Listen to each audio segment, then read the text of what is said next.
क्या आपको भी लगता है कि एथेनॉल ब्लेंडिंग के होने से पेट्रोल और डीजल के प्राइसेस कम हो जाएंगे? तो ऐसा बिल्कुल भी नहीं है, because ethanol is expensive than petrol.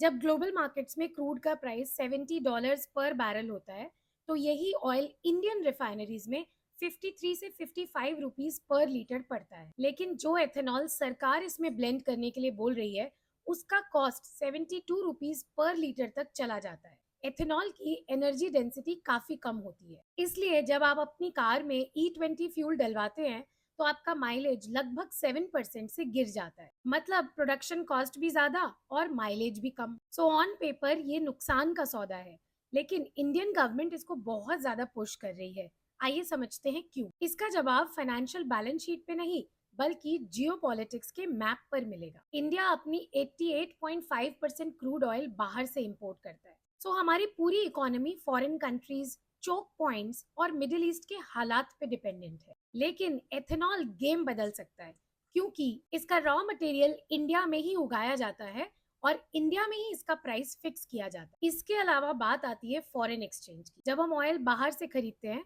तो हमारा पैसा यूएस डॉलर्स में देश के बाहर जाता है। ये सारा पैसा जो पहले फॉरेन ऑयल कंपनीज को जाता था, अब हमारे रूरल इकोनॉमी में जा रहा है। उत्तर प्रदेश और महाराष्ट्र के गन्ना और मक्का किसान अब सिर्फ फूड ग्रोअर्स नहीं, बल्कि देश के एनर्जी प्रोड्यूसर्स बन रहे हैं। Ethanol policy long term strategy का एक परफेक्ट एग्जाम्पल है, लेकिन गवर्नमेंट की रिस्पॉन्सिबिलिटी है कि एथेनॉल ब्लेंडिंग को कॉस्ट इफेक्टिव की तरह पैकेज ना करे और जनता को एक्चुअल सच बताए कि एथेनॉल ब्लेंडिंग से पेट्रोल के प्राइसेस कम नहीं होंगे, लेकिन इससे लॉन्ग टर्म बेनिफिट जरूर पॉसिबल है। Stay map minded.